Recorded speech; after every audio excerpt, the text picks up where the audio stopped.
3 days before my son's wedding, I found an envelope taped to my front door.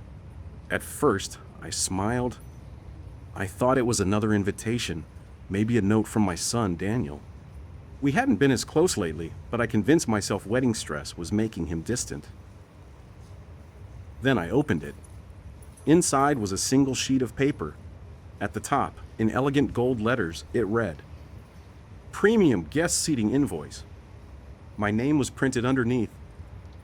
Below that, front row seat $500, VIP dinner access $350, photography package $150, parking $75, service fee, processing fee, tax.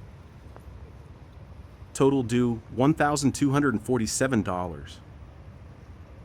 At the bottom was one sentence that made my hands shake. Payment must be received before the wedding to guarantee your seat.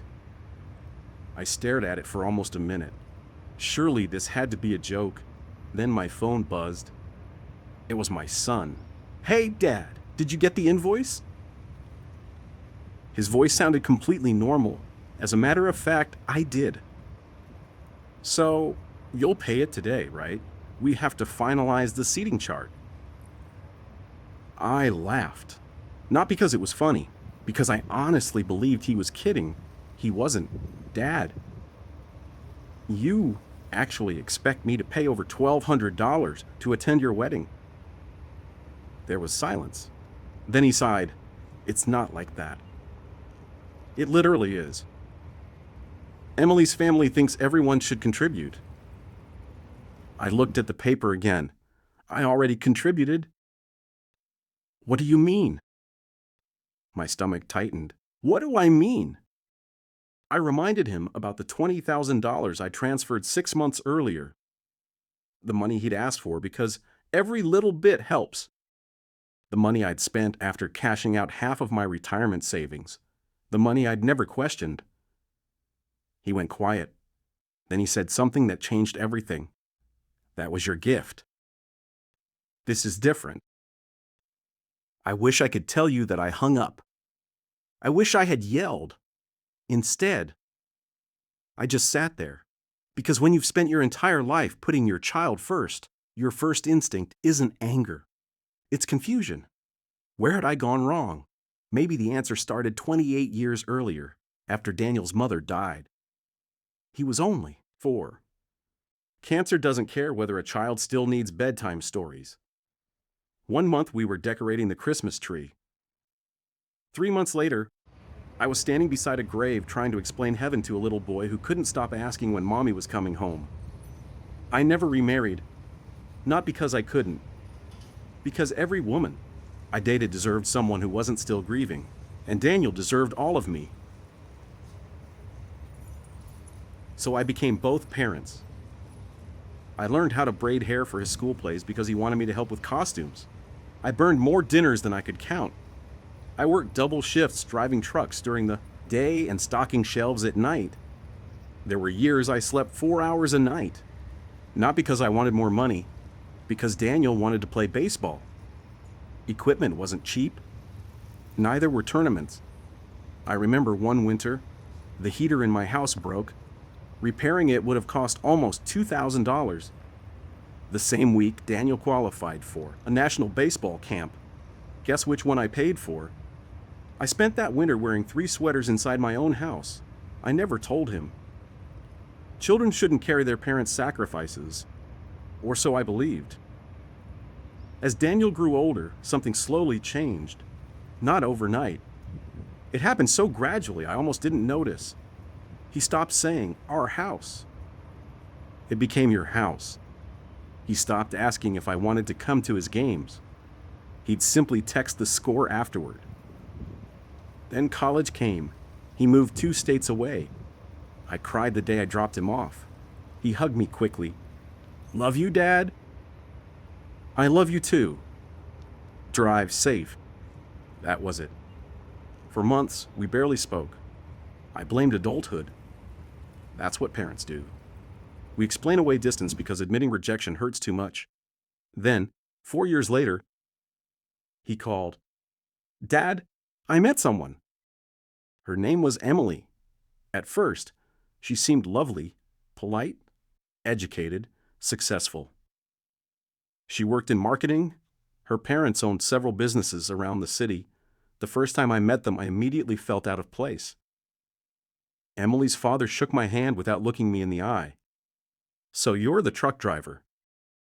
I was. "I'm retired now." He smiled, one of those smiles that isn't actually friendly, must have been. Hard work. It paid the bills. I suppose. That suppose told me everything. The entire dinner felt like a job interview I hadn't prepared for. Every conversation somehow returned to money. Vacation homes, investment portfolios, private clubs, luxury resorts. I couldn't contribute much. I talked about fixing an old fishing boat. Nobody asked any follow-up questions. Emily apologized afterward. "They're just traditional." Traditional? No. Judgmental. But Daniel defended them. "They're good people once you know them." I wanted to believe him. So I did. Then came the engagement. Daniel called, sounding happier than I'd heard in years. "I proposed!" "Congratulations." We're thinking about a destination wedding at first. But Emily's parents want something more elegant. "Whatever makes you both happy." There was another pause. "Dad." "Yeah." "We're a little short on the budget." I smiled before he even finished. "How much?" I hate asking. "How much?" $20,000. I nearly dropped the phone. That was almost half of everything I'd saved for retirement. He quickly added, "You don't have to." Those 4 words, parents know that sentence. You don't have to. It really means, I hope you will. I spent 2 sleepless nights staring at my bank account. I imagined finally taking the road trip your mother and I had planned before she got sick. I imagined fixing the roof, replacing my old truck, living without worrying about every dollar. Then I pictured Daniel smiling on his wedding day. The next morning, I transferred the money. He called crying. "Dad, thank you." "No need. I'll never forget this." Those were his exact words. "I'll never forget this." 3 months later, he forgot, and now I was holding a bill charging me to attend the wedding I had already helped pay for. I kept staring at that invoice, hoping I'd missed some tiny sentence saying it was all a prank. Instead, another notification appeared on my phone. This time it wasn't from Daniel. It was from Emily. A message in the family wedding group chat. Friendly reminder. Guests who haven't paid their seating invoice by Friday will automatically be removed from the seating chart. We appreciate everyone's understanding. Then, just seconds later, another message popped up, one that wasn't meant for my eyes. Emily had accidentally replied in the wrong chat. It contained only one sentence. "If his dad refuses to pay, we'll finally have an excuse not to seat him near us." I froze. Before I could even process what I'd read, the message disappeared. Message deleted. Too late. I'd already seen it. And in that moment, I realized this wedding invoice had never been about money. It was about getting rid of me. I kept staring at the screen long after Emily deleted the message. Maybe she thought no one had seen it. Maybe she thought it would disappear forever. But once you've read something like that, you can't unread it. For the first time in years, I stopped making excuses for Daniel. Because whether Emily had written those words or not, my own son had allowed this to happen. I could have called him, demanded an explanation. Instead, I did something I'd never done before. Nothing. I didn't reply. I didn't send the money. I didn't argue. Sometimes silence tells people you've finally reached your limit. The next afternoon, my phone rang. "Daniel." "Dad, accounting says your payment hasn't come through." Accounting? He was talking about his wedding like it was a corporation. I won't be paying it. Silence. What do you mean? I mean exactly what I said. Dad, please don't make this difficult. Difficult. I already gave you $20,000. That was months ago. So, that money covered other things. I couldn't believe what I was hearing. So now I have to buy a ticket to my own son's wedding? He sighed loudly. You don't understand how expensive weddings are. No. You don't understand gratitude. He went quiet. Then his voice hardened. If you don't pay, Emily says we have to stay fair to everyone. I almost laughed. Fair? I'll lose my seat. Yes. There it was. Not anger, not embarrassment. Just a business decision. I hung up without another word. That evening, I opened the closet where I'd already hung my suit. The same navy blue suit I'd bought after Daniel got engaged. I reached into the inside pocket. The tailor's receipt was still there. $600. I smiled sadly. I'd spent weeks looking forward to watching my son get married. Now, I wasn't even considered worth a chair. I quietly put the suit back. The following morning, my neighbor Martha knocked on my door. You excited for tomorrow? I forced a smile. I won't be going. What happened? I showed her the invoice. She read it twice, then a third time. Finally, she looked at me. This can't be real. I wish it wasn't. She sat down without saying anything. After a minute, she quietly asked, Did Daniel know about this? I didn't answer, because deep down, I already knew. Wedding day arrived. Instead of driving to the venue, I went fishing. It had been years since I'd visited the old lake where Daniel and I used to spend Saturday mornings. The dock looked smaller now. Life has a strange way of shrinking places that once held your biggest memories. I cast my line into the water. For the first time in weeks, my phone wasn't ringing. It was peaceful. Then, buzz. Daniel. I ignored it. Buzz. Again.